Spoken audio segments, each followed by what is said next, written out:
Someone start. Yes, there you go. That is the notification. We are now being Very cool. recorded. Fabulous. Right, James, thanks for doing this. Really interested to hear about your experiences at college in America. Let's go right to the start. How did you first hear about the opportunities that might have been out there in America? I think I think I always knew. So at my golf club at Londridge, we had a couple older guys that were in a couple of colleges in the US. So that was my first sort of like, I guess, exposure to it and understand that people can go and people that I knew had gone and enjoyed it and enjoyed the experience. My first experience kind of was when a company approached me. I must have been about 16, and I think I played okay at Scottish Boys, and basically contacted me through Facebook and was like, "We think you're good enough to go to the States. Would you be interested?" And at that point, I wasn't really interested because at 16, I didn't know what I wanted to do. Um, and I think as time just moved on, I kind of went back to that company and kind of it just kind of just flourished from there, and it went actually very very quickly in the process.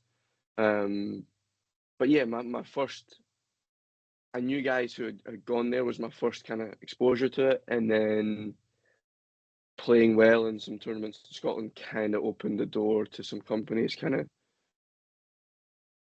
saying you can you're good enough to go to the States. It's something you're interested in, and then it just kind of it took a while to get to the process to kind of yes put it in play, and once it was in play, and once we got the ball rolling, it kind of just went really quickly, and before you knew it, I was stateside. How did you have those conversations with your parents? You know, if you're saying that the company just contacted you a little bit out of the blue, how did you then broach it with them? It was one of these ones. I think I mentioned it to them when I was a little bit younger, and they first contacted me. And at that point, it wasn't. It kind of just lingered in the back of your mind a little bit. Like I couldn't commit to something at that point, so I didn't know what I wanted to do. But it lingered, and I guess I brought it up to them, and I think the conversations maybe as I got a little bit better and better results, and things kind of kept going. Conversations kept getting brought up, and I think as other people start to go, they think about uni here and working here. I definitely didn't really want to do uni here, and I didn't necessarily want to work. And so the option to go to the States kind of felt, as time went on, right. It felt like the right option. I remember my mum, I remember when I wanted to I chatted about it for a bit, and we talked to the company and we kind of got costs and stuff. Um, I remember my mum was like, "You got to get a job, and then I'll pay the costs to this company so we can get this ball rolling." So I ended up working in Tesco and Haddington for a little bit, and that was kind of how the ball got rolling. And yeah, I mean, it is a financial cost for sure. It's not cheap. Um, Obviously, depending on your scholarship size and depending if you can go through a company or not, there's a lot of different avenues. But yeah, got my job at Tesco as a Christmas temp staff and got kept on until August, and that was me ready to go. Perfect. In terms of the pros and cons of the opportunities in America, at that point when you were 16, 17 years old, what were you seeing there? You mentioned that you didn't want to go to university in the UK. Why was that? What attracted you to America? I think not that I'm not academic. Like I did okay in my high school exams. I did okay. I couldn't tell you what I have, but I did okay. I know I did okay. I just knew that I think I was not that I didn't enjoy school. I just was like a bit. Um, I knew my results probably wouldn't be good enough to get into like where I would have wanted to go was maybe Stirling, or like I probably could have gotten the Highlands and Islands kind of program. They've got up there and do your PGA, but I now having more of an experience, like doing my PGA was not what I wanted to do. I wanted to play. I wanted to play pro golf, not be a kind of club pro. So that kind of just I didn't. That kind of fell by the wayside a little bit, and I pushed the Highlands and Islands away. I probably wasn't good enough as a golfer to get into Stirling at that point. Stirling. or I'd been right on the bubble. And my exam results probably weren't quite good enough to get into school there, or it would have been touch and go. So I knew, kind of going out there, I could go to a smaller school, which I did. I went to a junior college, and didn't need the greatest exam results to get in. I could play golf every day. The weather out there, although where I was my first school, it's pretty cold for the winter. The access to indoor facilities, trackmans, weight rooms, physios, putting that all together kind of really was the deciding factor. Whereas if I'd stayed here and I tried to play amateur golf, or I think I would have got led away to a lot of other things, trying to make money. 18, you want to go out, you want to do other things. And I think actually going to the States, it just, there's just, you had I guess a team. You had everything you needed when you went out there. And that was kind of the tipping factor, I guess. You stay here, you obviously can play year round, and where I was, I couldn't do that. But I had no access to TrackMan, and I had no access to like gym programs and physios, and sounds silly, like cold water therapy and all this sort of stuff, and the tournaments you had access to. It just kind of all felt, if you're going to go all in, that was the best place to be, to aid your development. Not saying you couldn't do it here, but I think the system they have out there is very, very good, and you can work your way up the ranks from different schools pretty quickly. You mentioned there about how you went to junior college, is that right? Yep. So you went to junior college. There's obviously like Div 1, Div 2, Div 3 in the NC2A structure. How did you learn about all of that? So a lot of it was kind of like my own research. I did a lot of especially when I was being recruited and there were schools talking to me, I did a lot of kind of just trying to figure out scores and who were good and who were maybe not as good, or what school I wanted to go to and what were the facilities like, and what was the structure of the NCAA and the NJCAA and NAIA. What was that sort of structure like? So I did a lot of my own research. The company obviously helped me, and I had an idea when I went with the company. I had an idea of where I wanted to go to junior college, and I wanted to then progress to Division 1, because I knew I know it's not cocky, but I always felt like I had the ability to play Division 1 golf. I just knew at 18 I wasn't good enough. So the best place for me to go and do that at that point, before the transfer portal, was go to junior college. And junior college was do 2 years, get as good as you can over 2 years, play well enough to get to Division 1. And I was able to do that. So yeah, I did a lot of research on my own, and looking at scores and looking at kind of the big schools were and what the smaller schools were, and kind of what you're looking at names and where did the guys transfer to, and where did guys transfer from the school I was committed to go to, and just to try and understand understand more in depth. The company were pretty good, and they were like, you go to a 2-year school and then you transfer to a 4-year school, and these are the kind of 4-year schools, and they were good enough in that sense. But I really want someone who likes to know as much information as I can to make it as good a decision as I can. And I think I just did it off my own back, just kind of going on Google, looking at scores, all that sort of thing, YouTube videos, all those sorts of things, to kind of get the biggest and the broadest understanding of college sports as I could. What tools and resources, where were you looking? A lot of it, so definitely when I started being recruited and talking to coaches, a lot of the time I would go on the school's website or the athletics website, and a lot of this was kind of more about where I wanted to go and play my golf. But I would look at scores and I look, did these two schools compete against each other, or did these schools, how did they do in conference, or how did these schools do in conference? And it gave me an understanding of what, I guess, the history of the schools and the program, and but a lot of it was just kind of, yeah, you look at rankings, and I guess you look at rankings and you go, well, there's NCAA Division 1, Division 2, Division 3, there's NAIA, and then there's NGCAA, which is Division 1, Division 2. And I just kind of like, well, the best players on tour are coming from Division 1, so that has to be the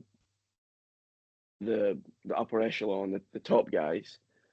And you just kind of work your way down. And nowadays, you know, it's not as black and white as like everyone in Division 1 is as good as or better than Division 2, and everyone in Division 2 is better than Division 3, and it's definitely not as black and white as that, because you get a lot of guys now that will go Division 2, go Division 3, and will transfer Division 1 because they're good enough. But yeah, I just immersed myself into college athletics, football and American football, everything. I just tried to understand the kind of what I was getting myself into, and how I could get to how could I get to Division 1. That was my thing, and what was the best way to do it. So I just kind of you're just on Google, and you're on anything that can give you some sort of insight. And then talking to coaches as well. Obviously, the coaches, when you talk to them, they're helpful in a sense, and they obviously know what they're talking about. But yeah, just trying to get any information from any resource I could, really, to try and just get the best information I could. Some information that's very important is obviously costs. How did you figure out what that cost would be like in its entirety? So I remember I don't remember exactly, but I remember it was a couple of grand to the agency that help you out. And I think that's pretty standard across most agencies and companies. I would say agencies and companies they're pretty good. You know, they're going to find you a spot. I would say if you're an elite level junior and you're a national squad and you probably don't, you might not need an agency, but a lot of these agencies and companies have a relationship with schools, so it's kind of just like when it comes to recruiting, they might give you the nod instead of someone else. But you know, if you're I'm sure there's some guys that have gone this year that are a very elite junior. Someone I played with this year, Connor Graham. I don't think he probably went for a company. He was probably picked up because he's a very, very elite. And you've got to be honest with yourself in these situations where I was at 18 or 17. I knew I wasn't the best junior. I knew I wasn't, and I needed the help to get the exposure. And you have to be honest with yourself about that. And definitely, I think costs when you go out there, they vary big time. Obviously, depends on how much scholarship you've got. And the biggest thing I think trying to be aware of is when you go to college, your college expenses, your college tuition is paid by the credit. So most classes are 3 credit classes, and so it might be for in-state kids to go to school, it might be $100 per credit. So their classes are about 300, whereas for internationals, I don't know the exact. For me at Kirkwood, my first school, it was about 100 for an in-state tuition per credit, so about 300 per class, and then it was about 3 to 350 per credit for an international student. So your classes are nearly $1,000.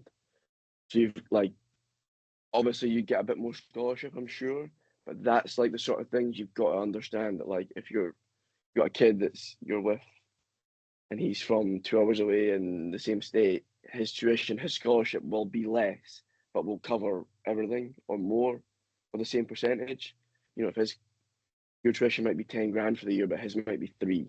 So his scholarship might only be 3, but yours might be 7 grand and you don't get all covered. And that's sort of the push and pull. A lot of other sports, their scholarship is like full, whereas golf are percentage based. So they can split in Division 1, you get, I think it's 4.5 full scholarships. And that is I think it's I think a full scholarship might be 20 grand. So the team will get, 80, almost 100 grand, and they can split that between 10 players, let's say. So some guys might be on full and some guys might be on half. It's just kind of depending on your ability or depending who they believe in or something like that. But it can be a financial cost for sure. If you have meal plans, if you have, or you don't have meal plans and you have your accommodation allows you to cook and things like that, you might have groceries, you might have all those sorts of things. So there's a lot of things financially to think about. And these are questions you've got to ask the coach. You have to it's something that I guess I wouldn't say very rushed, but you just kind of dive into it and the excitement of going is like, oh my God, I'm going to the States, blah, blah, blah. And then you get there and you might go, oh, I need $100 for groceries every week. And I've got, some school, you might not have some schools will give you scholarship for tuition, but you'll pay your accommodation. So it's like, oh, right now I need rent for the month, and then I need groceries and all these sorts of things. So you just got to ask the coach and kind of what does my scholarship cover? What am I going to pay? And I need an honest answer, because I'm sure there's some that kind of will sugarcoat it a little bit and not be quite as honest. So yeah, there's a lot to think about financially, because yeah, great if you're on a full scholarship, but I think if you ask a lot of people that've gone out there, probably not on fulls until maybe at least year 3. So is it quite normal that you increase your scholarship as you go through in your years? Is that? I would say so, yeah. Especially at the sort of I just know from my time at Memphis, my Division 1 program, that I think what happened with me is when I first went in there, my scholarship was, I wasn't on a full, but I was promised a full my final year, and that's what I got. And but there's some guys that were just better than me that were on a full, but there were some guys that weren't, So it just, I think a lot of young guys, they come in, and especially from overseas, from speaking to coaches, they haven't watched you play that much. They don't know. So to invest a full scholarship in a young guy is not uncommon at all. But if they've got a third-year player and he's been in the lineup for 3 years, for the first 2 years, and he's on a half scholarship, and you're bringing a freshman, and it's like he's deciding whether to give the guy who's been there a couple of years or the freshman the full scholarship. Well, they're probably going to lean on the guy that's been playing. It's just how it is. They're going to lean their trust in the guy that's been playing or has been in the program and been there. Not to say, I'm not trying to say you can't get full scholarships, but there are hidden costs. There are in a sense that where I was, I didn't have meal plans at either of my schools, so you had food costs every week or every month. So that's just kind of how you. And I guess not hidden costs. That's a bit of I knew that going in. I definitely knew that, but it isn't. Not every school has a big cafeteria meal plan where you just go in and get free food every day. There are options, and there's payment options, and there's some schools do have that, and some schools will have that included in your scholarship, but where I didn't.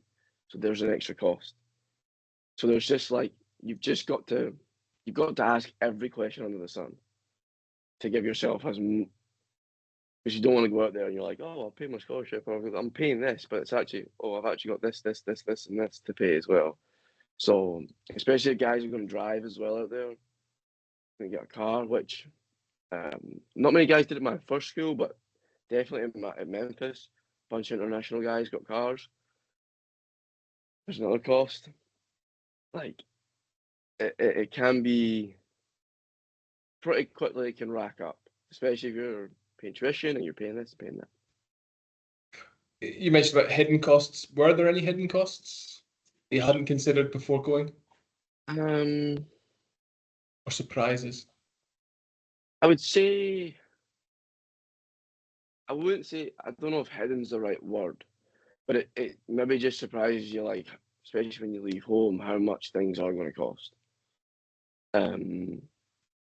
Obviously I was fortunate enough to have my parents that were able to help me out a bit when I was out there.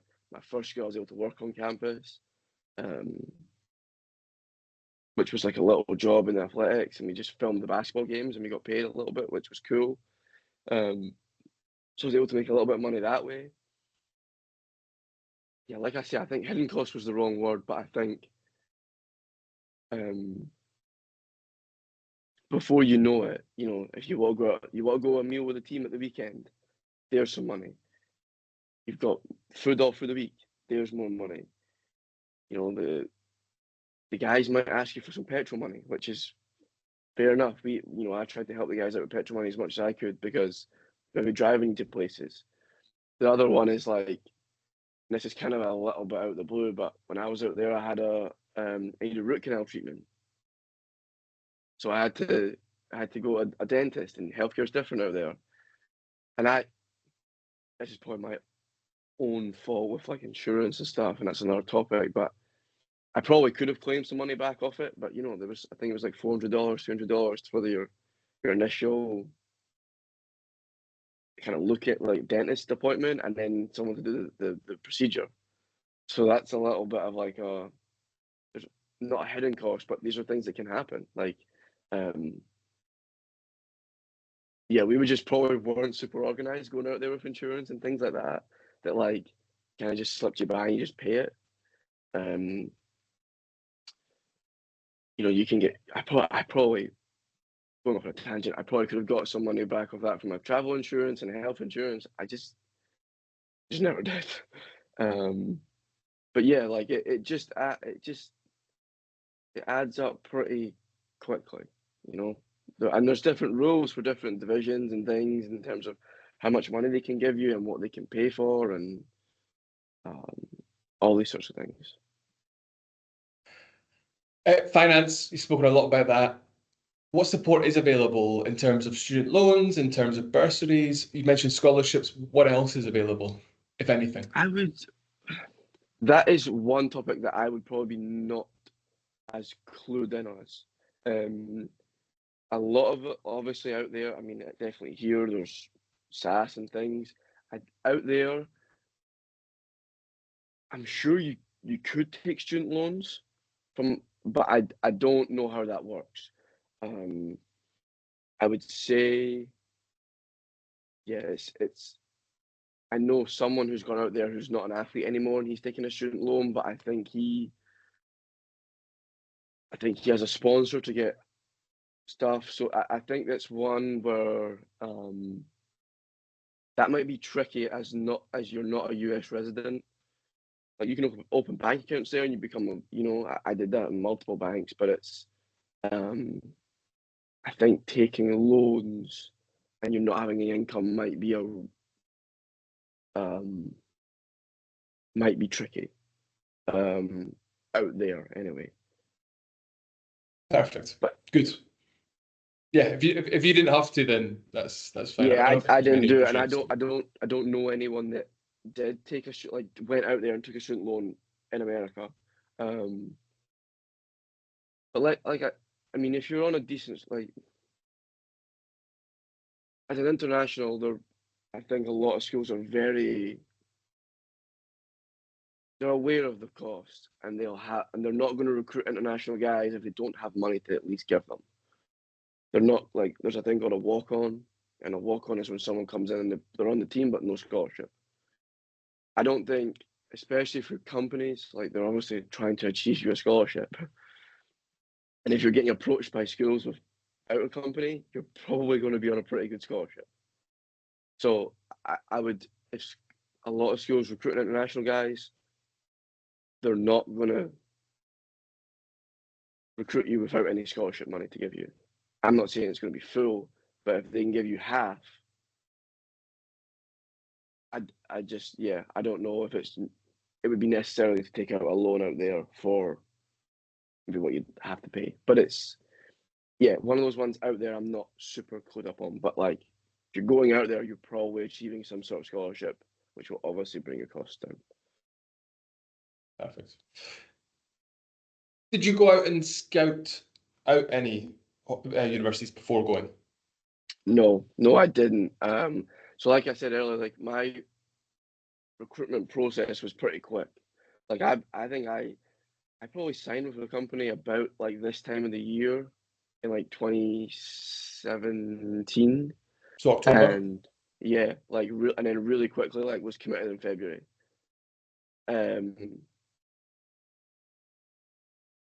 I would suggest if you're gonna, the sooner you make the decision, the more time and the more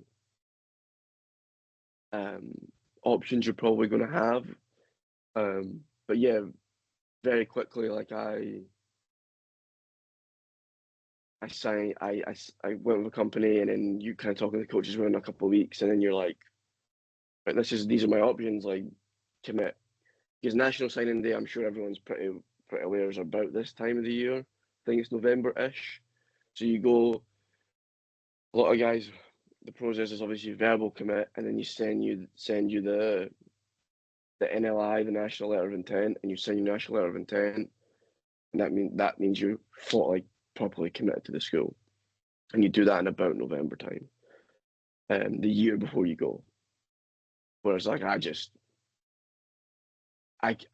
started with the company probably a couple of months before signing day, which meant you just had to get on with things and get going. And so if I could do it again, definitely I would try and have my decision made that I was going.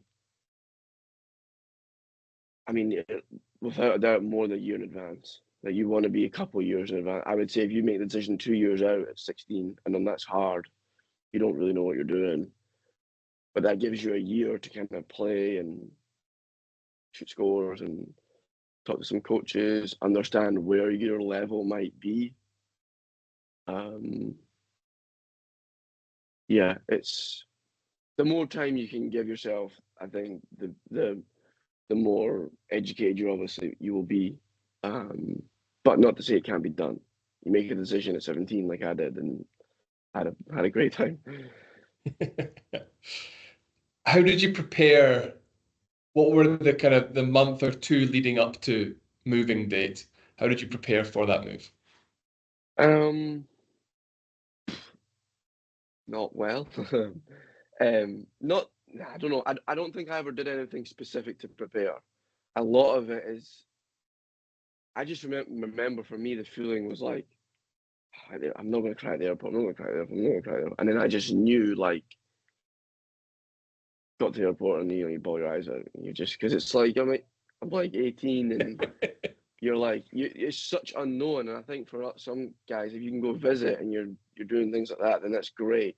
And I would encourage people to go and visit because then you have an understanding of where you're going. But like I'd done my research and I'd done probably a lot of research and where I was staying and I Google Earthed it and I knew where everything was and I looked at pictures of the apartment and so I knew what I was getting into.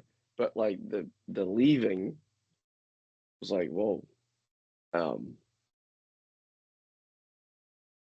I don't think there's much that can prepare you for that. The actual leaving side of things. If you're good at leaving, then fine. If you're not the one that's going to cry, then that's great. But I think it's hard.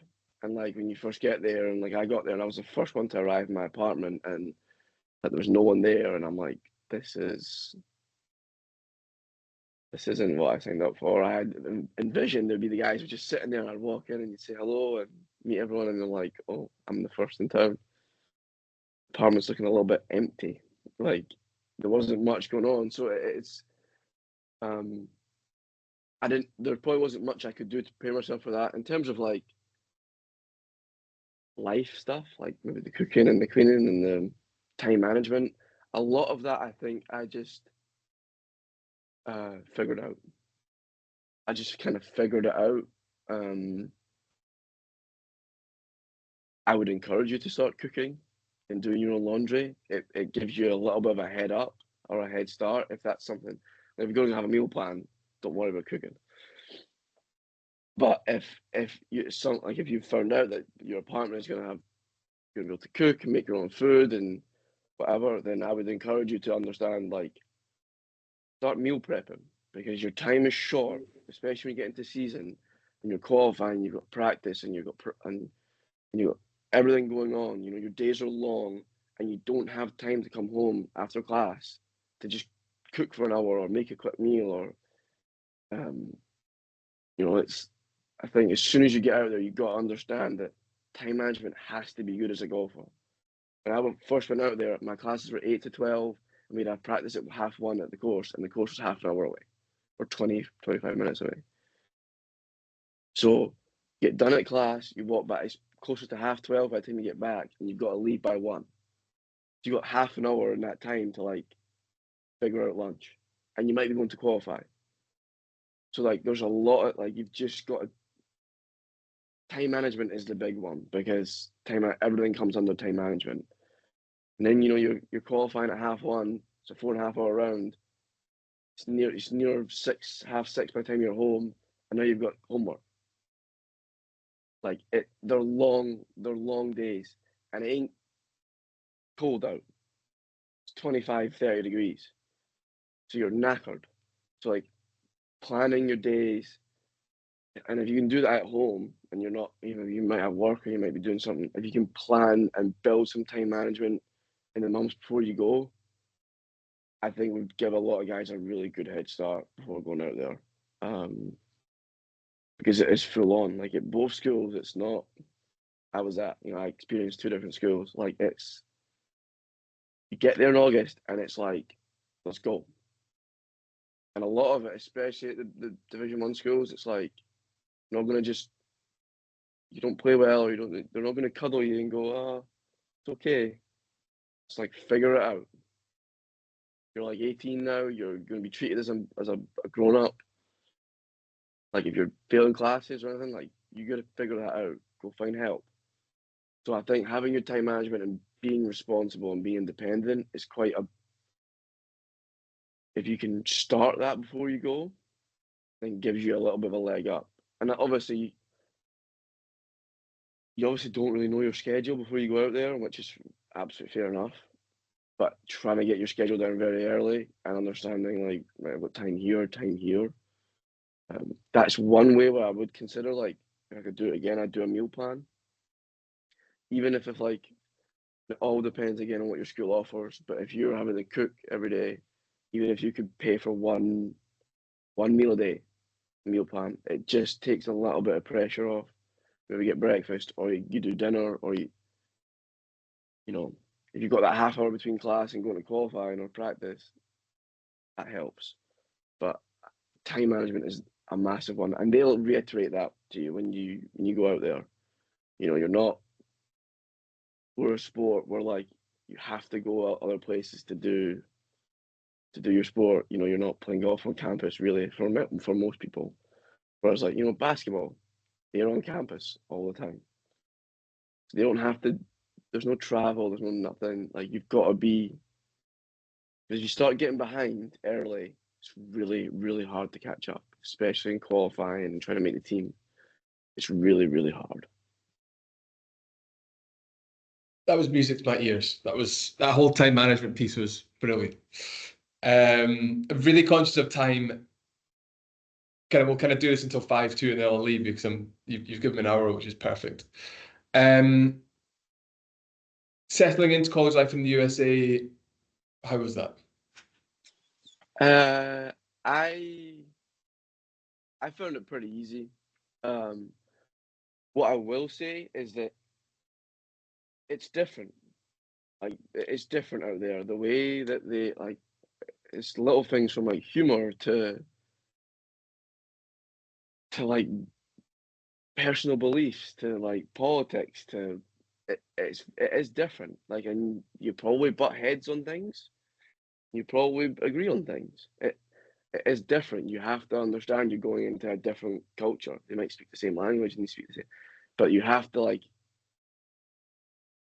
It sounds so like cheesy, but like embrace it. They do talk funny, and they do like say things that you might go, that is so cringe, or that's not that funny, or like you can't. You've got to like.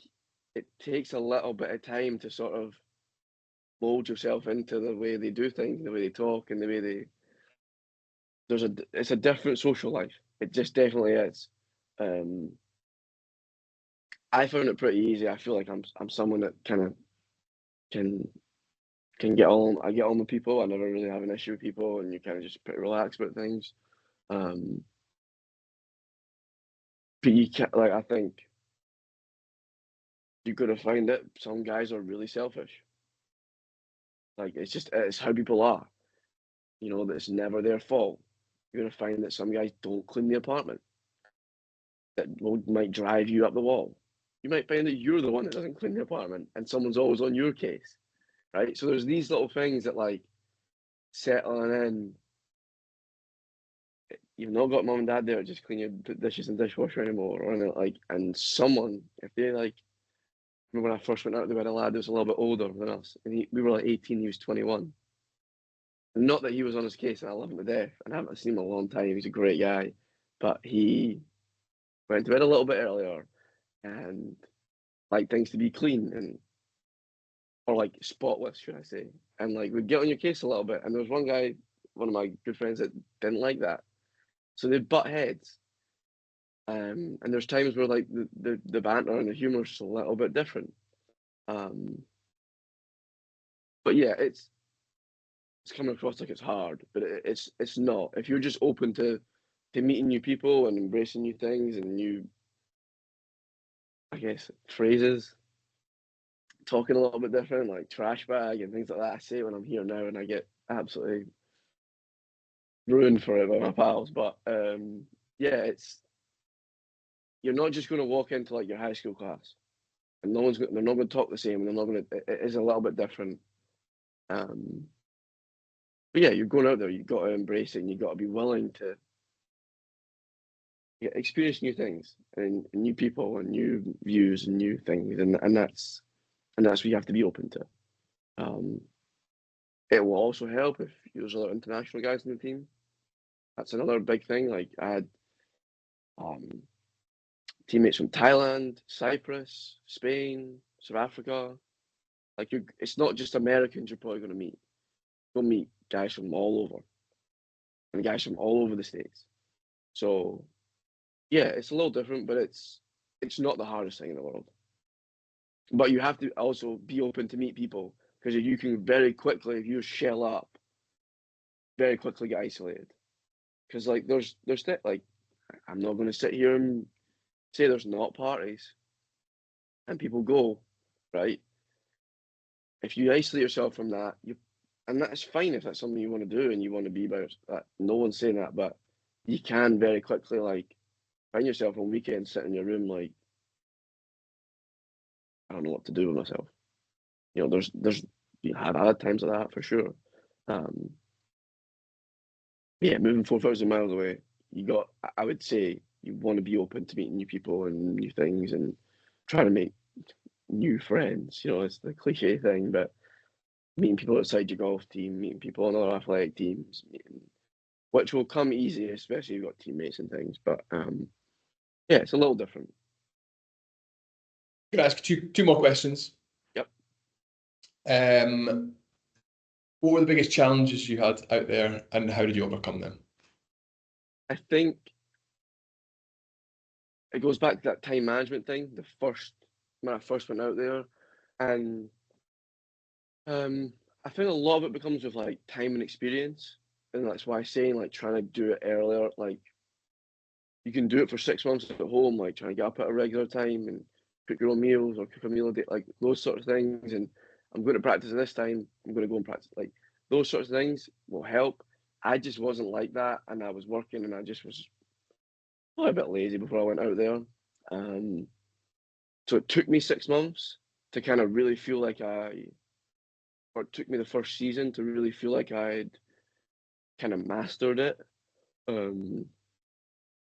Because yeah, like, you know, there's plenty of times where I went to qualifying and like you hardly ate anything and you're out there, it's 32 degrees and I'm like, and you're carrying your bag. It's a long, long day, and I've been up since 7 and I've had class, and so the time management one was the biggest one, and I think the biggest way you just got to immerse yourself in it. And you're gonna make mistakes, like it just is. You're gonna not make meals the night before, and you're gonna be like, should have done that last night because I'm not gonna eat before I go to practice, and I'm gonna be starving, and like you're gonna make those mistakes, and you're gonna realize, okay, let's not do that again. It takes a bit of time, So that was, say, one of the early on was one of my biggest challenges, kind of just figuring that all out, figuring out your class schedule, figuring out trying to fit everything in. That was the biggest thing, just fitting everything you need to do on a daily basis into your day and getting everything done. And that'll take some time. The other one was probably when I went to Memphis. I didn't play great to start, and I missed the team a couple of times. Or I missed the team. I missed the team once in the spring and once in the fall, and like it sucks. I'm not gonna lie. Like it just when other guys are packing up to go and travel, and you're just like, oh, well, we'll see you in 4 days. It's not like, and it sounds a bit, work harder, all that. I think I started to take a bit more attention to detail about what I was doing in my practice and what I was doing with kind of day in, day out to try and get better. It's not just going to, and this is a bit more golfy, but it's not just going to hit balls. It's like, how do I actually get better? How do I make better decisions? Who can I lean on to help me get better? And I think like missing the team was eye-opening. You go, okay, you're not quite as good as you think you are. How do I get better? Rather than just like go practice. It's like, how do I be go back to the time, how do I use my time well? How do I be productive in my time? You know, because if you've got homework and you've got other things, you might only have 3 hours to practice that day. Like, how do I make 3 hours super productive? How do I make everything as productive as I can? And work as hard as you can. Because I even sit here now and I go, I did okay in my college career, had a great time, but like, wish I'd worked a little bit harder. You know, just a little bit. Just the one thing I would just encourage everyone. Like, 4 years go really fast, and I got a couple more. I got lucky, and 5.5 goes really quick. Before you know it, you're gonna be 22, and it's gonna be. So try and just it's like work as hard as you can, figure things out early, and just go. Because 4 years, it's before you know it, you're a senior, and things become really real. Just one of last question is just on your transfer. I think that's a really interesting bit that not everybody will experience. How did you go in expecting to transfer? Is that something you knew about that was a possibility? Who did you speak to facilitate that? All of it. So that transferring from a junior college to a 4-year university, a junior college is only a 2-year school. So I knew at 2 years, like I was either coming home or I was going Division 1. Well, or that was my mindset. I was like, if I'm not going Division 1 or a really good Division 2 school, like I'm coming home. A lot of it, I think, the company I went out with helped me a little bit, but a lot of it I did off my own back. A lot of it I just kind of like sent a million emails, produced an email of like my scoring average and everything I'd done and my wins and my GPA and kind of what my targets were as a golfer. And I just like sent them to almost not every school in the country. I was realistic, like probably not going to the #1 school in the country. Like, you know, you won't welcome to send an email to them. They're probably going to not email you back. But realistically, and this goes back to like understanding and researching. I looked at like guys in previous years to me, so they were a little bit older, that had transferred Division 1. What did they average? What was their low scores? What was their this? What was their that? What was their GPA? I was lucky that I had a couple of guys from my school transfer Division 1, and I knew what they averaged, and I knew what their GPA was, and I knew what kind of what they had done that year to allow them to move on. And I just was like, right, I have to do that. I know I have to average 72 or less to go Division 1. I know my low score needs to be probably 66 or below. I know I have to have multiple wins. And like I was able to do that and move on. So it's for me, again, it goes back to that, a lot of research and understanding that, like, this is the benchmark. Okay, this guy 2 years ago went to, I don't know, Arkansas State, Division I school. Right, I'd like to go to Arkansas State. What did he do? And he was like, okay, that was his average. That was this. That was this. That was this. Right, that's your benchmark. You're better than that. And that was kind of like my goals. My goal was just to be that. We had a guy who was 3 years older than me at Kirkwood that went to Memphis. So I had a really good benchmark. I was like, okay, he did that. I can do that. I've got to do that to go to Memphis. And I and ended up working out. But it's like understanding that, having understanding of what's good is like a really big thing, because college golf is getting really, really good. So you're understanding that, like, sometimes level par, like, out there isn't very good when it's flat cam. The course is under 7,000 yards and it's soft, and, like, you know, you might get lapped by a lot of guys, and especially as you move up a level, someone's going to play well. So it's those sorts of things that, like, I just really researched and did it a lot of my own back, flooded schools with emails. I got a lot of responses, and I had because if you're good, coaches will look for you and they'll have calls with you and they'll talk to you about things. And I probably had 10 calls with 10 different coaches across a couple of different levels when I was trying to transfer. So it's it's like one of those ones. It's understanding what's good, understanding what gets you to the next level, understanding where you want to be, and go for it. And you did 2 years at junior college and then went into third year at Div 1 in Memphis? Technically. So I had obviously I was right in COVID time. So I actually ended up doing, my first year was 2018, 2019. 2019, 2020 was cut short because of COVID. So I didn't get my spring season. So obviously everyone got COVID years. Recruiting became a little bit up in the air. So I actually went back to my first school, the 2-year school, and I did another year. So I technically did 2.5 at my first school, and then I went to Memphis and did my last 2 years at Memphis. That was mainly because of COVID, and only because of COVID. Any other time it'd have been 2 years, then 2 years. The only way you can get more than that is if you take a redshirt year. So a non-competitive year where you don't play, and you lose a year of eligibility. So there's a guy that I know at Memphis right now who didn't play last year early. He missed the fall, and he was like, I think he missed the first couple of events in the spring and decided to take a year out to keep his year of eligibility, so he could do 5 years. So yes, it's 5 years, but it's only 4 of competing. And then, or you get injured. So let's say you break your arm, you can apply to the NCAA for a redshirt year. They'll give it to you. I think you have, like, if you've played more than like 50% of the tournaments or rounds, they might not give it to you. It's one of those ones. Or if you play, like, you break your arm the week before conference, last event of the year, they're probably not going to give you a redshirt year because you basically played the whole year.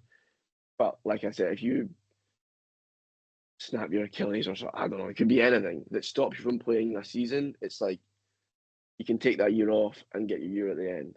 They're the only ways you can get that extra year now, other than, because of COVID. COVID was the only way that I got lucky that I got an extra year and a half. So, but yeah, that was the kind of the journey.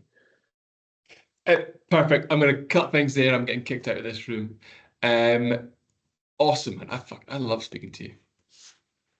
Love chatting. I'm always here. If anyone needs anything, or you want, I know there's in the document. I'll quickly. There's like a checklist. If you want me to do anything, like a checklist about kind of things to think about, and I'm more than happy to kind of help out and just live the experiences in it. So it's easy for me to just kind of jot some things down and send them over. But yeah, if you need anything,